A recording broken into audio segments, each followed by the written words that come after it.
Hello everyone, आप सभी का फिर से स्वागत है हमारे चैनल पर। मेरा नाम है शिवांजलि वशिष्ठ और मैं आपकी हेल्प करूंगी एनटीए यूजीसी नेट के पेपर 1 और पेपर 2 कॉमर्स में।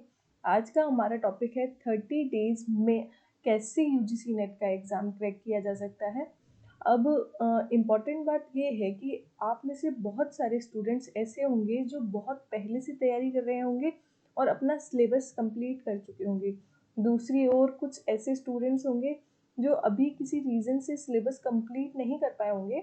रीज़न कुछ भी हो सकता है आपने अभी पढ़ाई स्टार्ट ही की हो या स्टार्ट की तो बहुत पहले थी, लेकिन जॉब वगैरह के इशू की वजह से प्रिपरेशन कंप्लीट नहीं हो पाई।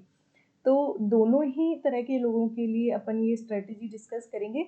दोनों की स्ट्रेटजी एक दूसरे से काफ़ी ज़्यादा तो नहीं, थोड़ी अलग रहेगी। उसके बारे में बात करते हैं। पहले बात करते हैं उन लोगों की जो most of their syllabus complete कर चुके हैं। ठीक है, हमने बात करी दो लोगों की। पहले तो वो जिन्होंने सिलेबस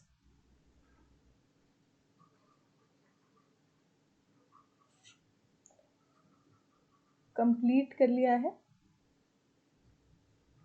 ठीक है। और दूसरी तरफ हम बाद में बात करेंगे जिनका सिलेबस कंप्लीट नहीं है। तो हम इसमें 4 चीज़ें कंसिडर कर रहे हैं।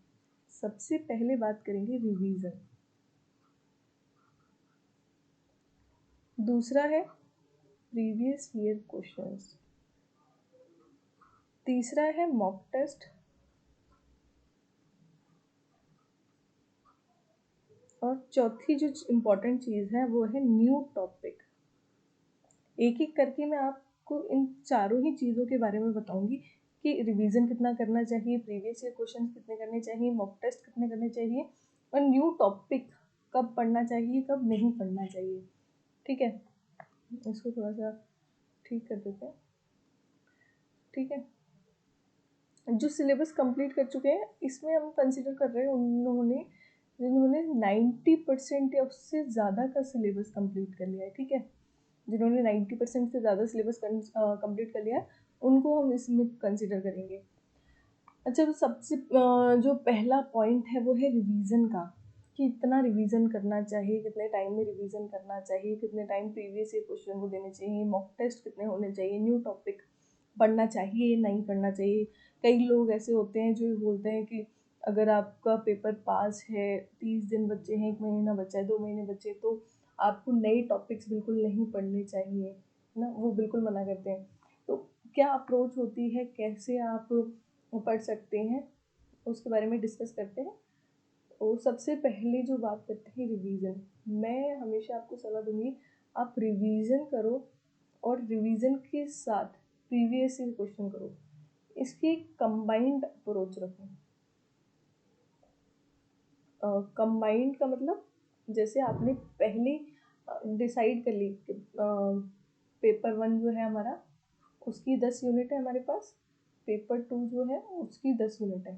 अब एक यूनिट उठाई, उसका रिवीजन किया, देन उसका प्रीवियस ईयर क्वेश्चंस लगा लिए। फिर दूसरी यूनिट उठाई, वो डिपेंड करता है।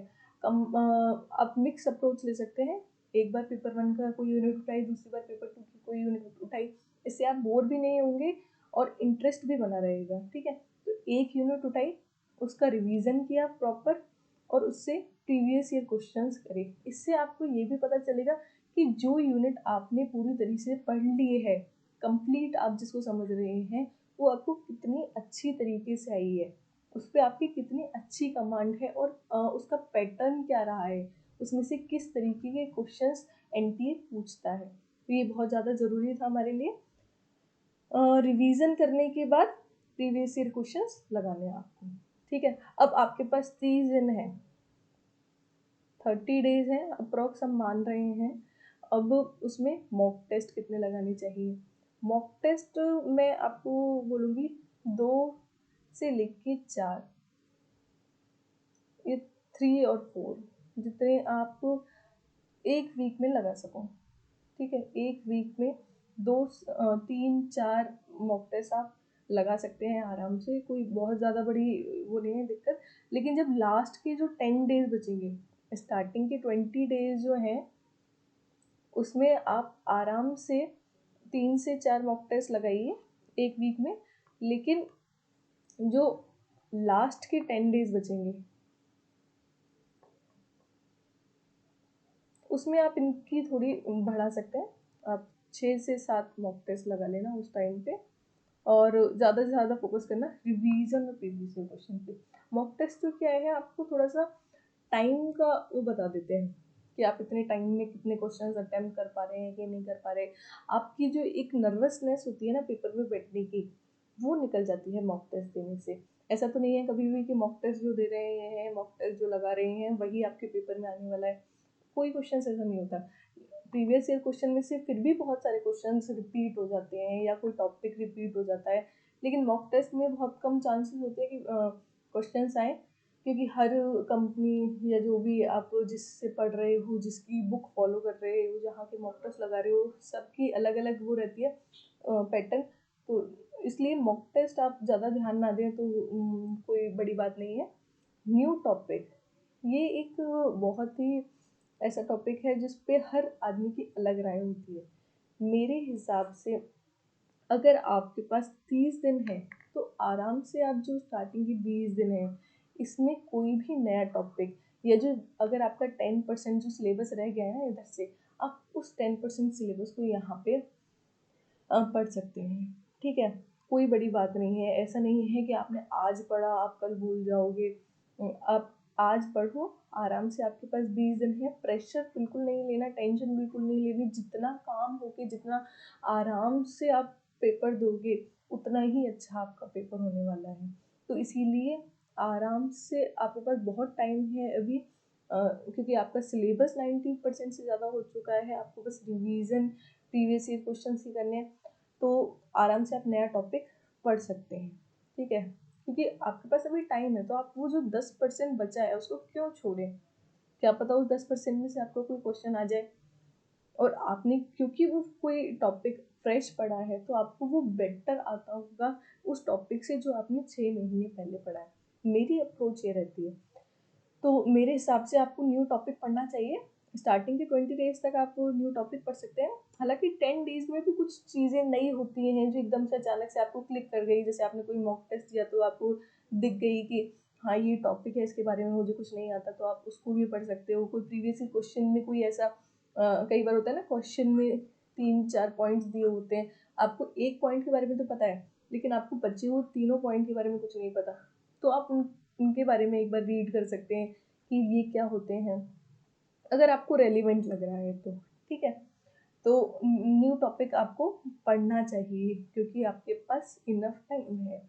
अब कितने टाइम में प्रीवियस ईयर क्वेश्चन करें, कितने टाइम में रिवीजन करें, ये हर आदमी की अलग स्ट्रेटेजी होनी चाहिए मेरे हिसाब से, क्योंकि मेरा टाइम टेबल बहुत अलग रहता है। कुछ लोग क्या होते हैं सुबह जल्दी पढ़ते हैं, कुछ लोग रात में पढ़ना पसंद करते हैं, कुछ दोपहर में पढ़ना पसंद करते हैं। तो ये आपके ऊपर है। कुछ लोग रिवीजन बहुत जल्दी कर लेते हैं क्योंकि उनकी स्पीड अच्छी होती है। कुछ लोगों को बहुत ज़्यादा आराम आराम से पढ़ने का वो होता है। तो ये आपके ऊपर है कि आप कितना टाइम रिवीजन को देना चाहते हैं, कितना टाइम प्रीवियस ईयर क्वेश्चन को देना चाहते हैं। पर मेरे हिसाब से अगर आप डेली के 100 PYQ कर रहे हो तो इट्स मोर देन इनफ। ठीक है, ये बहुत रहेगा आपके लिए। 100 प्रीवियस ईयर क्वेश्चन करो आप डेली के। टॉपिक यूनिट आप अपने हिसाब से डिसाइड कर सकते हैं। ठीक है, तो ये स्ट्रेटजी थी हमारी। मतलब शायद आपको कुछ अच्छा लगा हो, आप इसको फॉलो करें। ये जिनका सिलेबस कंप्लीट हो चुका है। अब हम बात करेंगे उन लोगों की जिनका प्रॉपर सिलेबस कंप्लीट नहीं हुआ है, जिनका सिलेबस रिमेनिंग है, या कह सकते हैं कंप्लीट नहीं हुआ है। अब इसमें भी क्राइटेरिया है। कंप्लीट ना होना इसका मतलब ये नहीं है। इसमें हम उन लोगों को कंसीडर कर रहे हैं जिनका 90% से कम सिलेबस कंप्लीट हुआ है। ठीक है, क्योंकि 90% से ज़्यादा वाले तो हम मानते हैं कि ठीक है बहुत हद तक उन्होंने कवर कर लिया है। अब 90% में भी 2 लोग होंगे, एक तो होंगे जिनका 50% और लेस सिलेबस कंप्लीट हुआ है, दूसरे होंगे जिनका 50% से 90% तक सिलेबस हो चुका है। तो यहाँ पे भी दो क्राइटेरिया हो गए हमारे पास, इन दोनों के लिए भी बात करेंगे। अच्छा, बात करते हैं इनमें क्या क्या चीज़ें इम्पोर्टेंट हैं। पहला है रिमेनिंग टॉपिक्स, ठीक है। दूसरा वही रिवीजन, रिवीजन सबके लिए ही ज़रूरी है। कोई भी हो, आपने एक टॉपिक पढ़ा लेकिन आपने रिवीजन नहीं किया तो आप हो सकता है उस बात को बारे में भूल जाएं, उस टॉपिक को भूल जाएं, उसके बारे में। प्रीवियस ईयर क्वेश्चन और मॉक टेस्ट।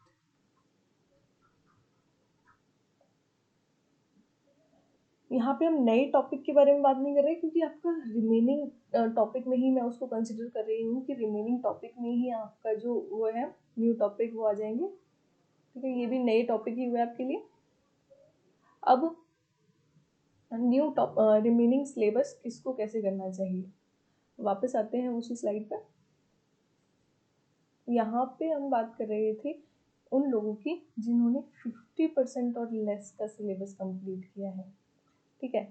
तो अब इसको भी हम दो उसमें डिवाइड करेंगे, चलो 3 में डिवाइड कर देते हैं। 10 डेज 30 डेज है हमारे पास, नेक्स्ट स्लाइड पे बता देती हूँ। टोटल 30 डेज है हमारे पास, 3 में डिवाइड करेंगे हम इसको। 10 डेज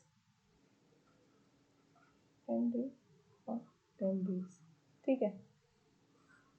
तो इन 3 पोर्शन की जो हमने इनको अलग अलग डिवाइड किया है, तीनों में अलग अलग स्ट्रेटजी होनी चाहिए आपको, आपके लिए। ये हम बात कर रहे हैं 50% और लेस वाले बच्चों के लिए।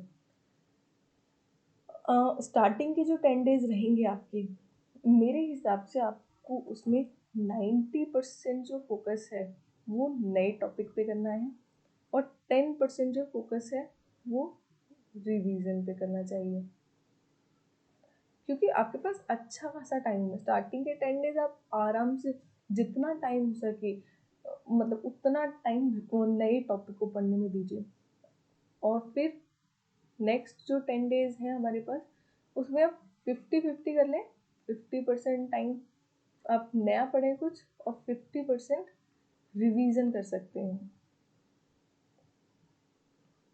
लास्ट के जो 10 डेज होंगे हमारे, मैं समझती हूँ कि शायद इसमें आपने काफ़ी सारा सिलेबस कंप्लीट कर लोगे आप स्टार्टिंग इन 20 दिनों में। तो यहाँ पे हम बात करेंगे सिर्फ 10% और लेस। ज़रूरी नहीं है कि आप पढ़ेंगे, फिर 10% और लेस आप कुछ नया पढ़ें और जो 90% जो फोकस है वो आपका होना चाहिए यहाँ पे रिवीजन का। अब जो इम्पोर्टेंट चीज़ यहाँ पे ये है कि आप इन 50 डेज में जब वो सॉरी 30 डेज में स्टार्टिंग के 10 डेज में जब आप यहाँ पे नया टॉपिक पढ़ रहे हैं, तो इन 90% जो आप नया टॉपिक पढ़ रहे हैं इसके साथ ही प्रीवियस ईयर क्वेश्चन कर लें।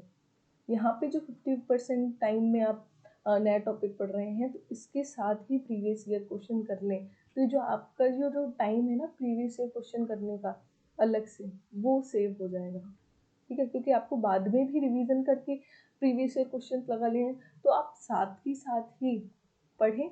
यूनिट पढ़ी या फिर टॉपिक पढ़ा, हो सकता है आप यूनिट वाइज पढ़ते हो, टॉपिक वाइज पढ़ते हो, जैसे भी आप कंसिडर करते हो। उसके बाद आपको प्रीवियस ईयर क्वेश्चंस लगाने हैं साथ के साथ। तो ये बहुत ज़्यादा इम्पोर्टेंट हो जाएगा। कहीं ना कहीं आप उन बच्चों के पास आ जाएंगे जो पहले से तैयारी कर रहे हैं। बहुत ज़्यादा क्लोज तो आप देखो नहीं आ सकते, क्योंकि कोई बच्चा 1 साल से तैयारी कर रहा है, कुछ बच्चे ऐसे हैं जो 6 महीने से तैयारी कर रहे हैं, और कुछ ऐसे हैं जो बहुत पढ़ चुके हैं लेकिन पिछली बार उनका किसी मिस्टेक्स की वजह से रह चुका है। तो आप अपना फोकस ज़्यादा से ज़्यादा 90% न्यू और उसके साथ ही प्रीवियस ईयर क्वेश्चन इन पे रखें। चलो आगे हम बात करते हैं नेक्स्ट स्लाइड में उन लोगों की जिनका 50% से 90% तक कवर हो चुका है सिलेबस। अब सॉरी,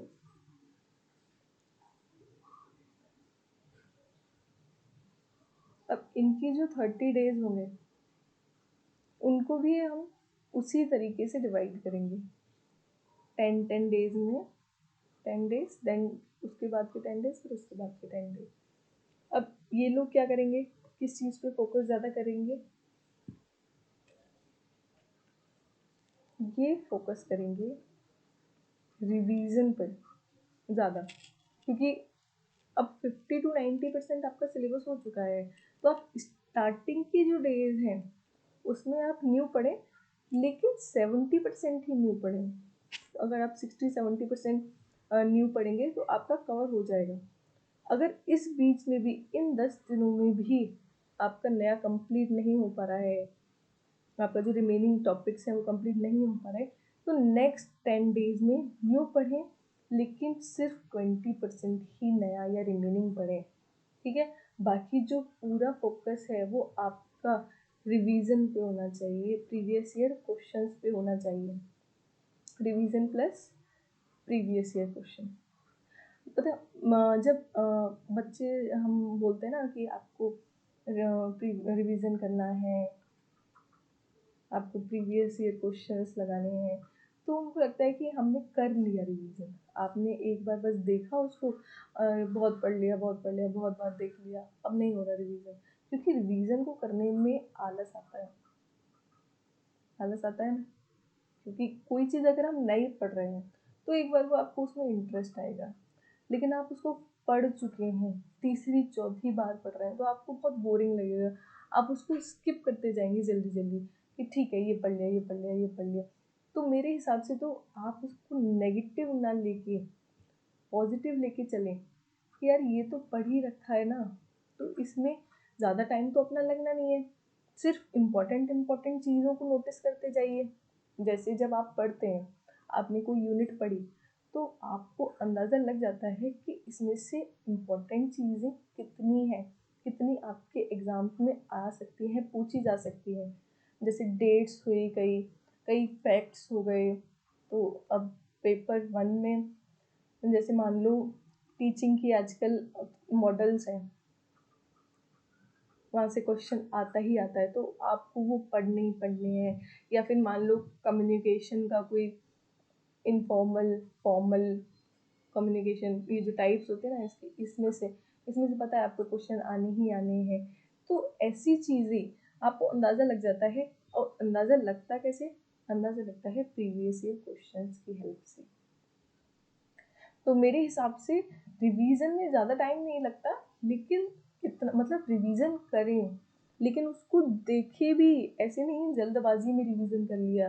क्योंकि बाद में क्या होता है, आप एग्ज़ाम में बैठे होते हैं, याद कर रहे होते हैं कि यार उस टाइम देखा तो था पर याद नहीं आ रहा, रिवीजन भी करा था फिर भी ध्यान नहीं आ रहा, बिल्कुल दिमाग में होता है लेकिन वो क्लिक नहीं कर पाता है पॉइंट।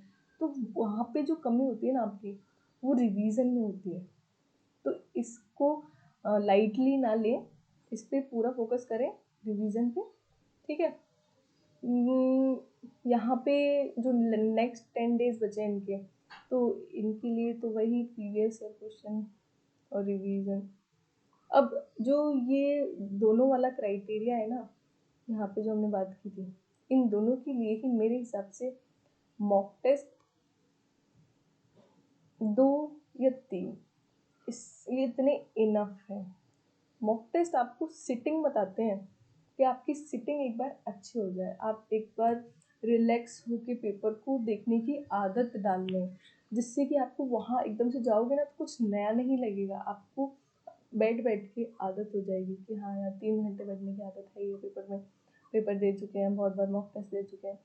तो उस आदत को, उस हैबिट को डेवलप करने के लिए ये मॉक टेस्ट दिए जाते हैं। तो आप अगर 2 से 3 मॉक टेस्ट देंगे तो बहुत रहेगा। एक बार मेरे हिसाब से मैंने ज़्यादातर चीज़ें कवर कर ली है, फिर भी मैं रिवाइज कर लेते हैं अपन, हमने किस किस की क्या क्या बात की थी। पहले हमने बात की थी जिन्होंने 90% ऑफ द सिलेबस कंप्लीट कर लिया है, ठीक है, उनको रिवीजन कितना करना चाहिए, प्रीवियस ईयर क्वेश्चन कितने करने चाहिए, मॉक टेस्ट कितने देने चाहिए और न्यू टॉपिक्स पे कितनी बात करनी चाहिए। हमने इनके लिए बात की थी कि रिवीजन और प्रीवियस ईयर क्वेश्चंस इनको कंबाइंड अप्रोच से करने हैं। एक यूनिट का रिवीजन किया, देन उसका प्रीवियस ईयर क्वेश्चंस लगाए। मॉक टेस्ट ये 3 से 4 पर वीक में दे सकते हैं। न्यू टॉपिक भी स्टार्ट कर सकते हैं, न्यू टॉपिक भी पढ़ सकते हैं। देन हमने बात की थी जिनका सिलेबस रिमेनिंग है 9। अब इसमें हमने 2 क्राइटेरिया बनाए थे, तो 50% से कम जिनका सिलेबस कंप्लीट है और एक जिनका 50% टू 70% सिलेबस कंप्लीट है। तो टॉपिक्स वही थे इनके लिए, remaining topic, revision, previous year question और मॉक टेस्ट। 30 जो 50% और उसके लेस वाले बच्चे थे उनको 30 डेज में डिवाइड करना है अपने 30 डेज को डिवाइड करना है 10 डेज की क्राइटेरिया में। अच्छा, आगे के स्टार्टिंग के 10 डेज में हम 90% नया पढ़ेंगे, 10% रिवीजन करेंगे और जो नया पढ़ेंगे उसके साथ ही प्रीवियस ईयर क्वेश्चंस को कंप्लीट करते चलेंगे। बीच के जो 10 डेज होंगे उसमें 50% नया पढ़ेंगे, 50% रिवीजन करेंगे और दोनों के ही साथ प्रीवियस ईयर क्वेश्चंस लगाते जाएंगे, जिससे क्या है बहुत अच्छा आपका एक प्रिपरेशन हो जाएगा। फिर लास्ट के जो 10 डेज हैं वहाँ पे हम 10% और लेस नया पढ़ेंगे और 90% जो है रिवीजन पे फोकस करेंगे और प्रीवियस ईयर क्वेश्चंस पे फोकस करेंगे। जो 50 टू 90% वाले बच्चे थे जिनका सिलेबस कंप्लीट हुआ है उनको क्या करना है, उनको भी ऐसे ही 10 डेज में डिवाइड करना है। फिर स्टार्टिंग के 10 डेज में ये 60 टू 70% नया पढ़ेंगे और रिवीजन करेंगे प्लस प्रीवियस ईयर क्वेश्चंस लगाएंगे। बीच के 10 डेज में उनको नया सिर्फ 20% पढ़ना है, रिवीजन प्रीवियस ईयर क्वेश्चंस लगाने हैं और लास्ट जो 10 डेज है वो रिवीजन प्रीवियस ईयर क्वेश्चन पे ज़्यादा ध्यान देंगे और नए पे बहुत कम ध्यान देंगे। चलो, ये बात हो गई आपकी स्ट्रेटजी की। अब मैं एक इम्पॉर्टेंट बात बता देती हूँ आपको। देखो, सबकी स्ट्रेटजी है ना अलग होती है। ये स्ट्रेटजी मैंने बनाई है एक अजम्पशन पे, ठीक है। हर तरीके के बच्चे होते हैं, कुछ बच्चे ऐसे होते हैं जिनको ये अच्छा लगेगा, जो ये फॉलो कर पाएंगे, कुछ होते हैं जिनको नहीं पसंद आएगा, जिनको नहीं अच्छा लगेगा। तो आप अपनी अलग स्ट्रेटजी बनाएं, लेकिन मैं आपसे अभी भी कहूँगी कि रिवीजन और प्रीवियस ईयर क्वेश्चन ये ही सबसे ज़्यादा इम्पोर्टेंट पार्ट प्ले करते हैं आपके एग्ज़ाम में। आपने जितना अच्छा रिवीजन कर रखा है, आपने जितने सारे प्रीवियस ईयर क्वेश्चंस लगा रखे हैं ना, आपका उतना ही ज़्यादा कॉन्फिडेंस एग्ज़ाम में देखने को मिलेगा, ठीक है। जब मैंने तैयारी की थी तो उस टाइम मेरे को भी ऐसा ही लगता था कि यार सब रिवीजन के लिए क्यों बोलते हैं, सब प्रीवियस ईयर क्वेश्चन के लिए क्यों बोलते हैं। लेकिन जब मैंने किया, सर की बात मान के, तलवीर सर को फॉलो करती थी मैं उस टाइम, सर की बात मान के जैसे ही मैंने इनको फॉलो किया, मेरे को 90% जो है ग्रोथ दिखी। उससे पहले भी मैं पढ़ रही थी, लेकिन 90% जो मेरी पढ़ाई थी, स्टडी थी, उसमें ग्रोथ मेरे को देखने को मिली कि ठीक है यार, पहले कॉन्फिडेंस नहीं आ रहा था, इसको करने के बाद कॉन्फिडेंस आया। क्योंकि क्या, आप जब प्रीवियस ईयर क्वेश्चन लगाते हो ना, तो आप एक बार लगाए, रिवीजन किया, फिर 2 बार लगाए, तो आपके क्वेश्चंस होने लग जाते हैं। जब आपको आंसर्स आने लग जाते हैं ना, तो आपको अलग ही कॉन्फिडेंस मिलता है, ठीक है। तो अगर आपको लगा कि कोई टॉपिक, कोई चीज़ मैं अच्छे से एक्सप्लेन नहीं कर पाई या कोई रह गई चीज़, तो उसके लिए आप मुझे कमेंट करें, मैं आपको रिप्लाई करूँगी, ठीक है। अगर आपको ये वीडियो अच्छी लगी हो तो हमारे चैनल को सब्सक्राइब करें, जिससे मैं जितनी भी वीडियोस आपके लिए आने वाली हैं, पेपर 1 पेपर 2 की टॉपिक्स हो या प्रीवियस ईयर क्वेश्चंस हो, उन सब के ऊपर, तो उसका नोटिफिकेशन आपको मिल जाएगा, ठीक है। चलो, thank you so much for watching this video. Bye bye, take care.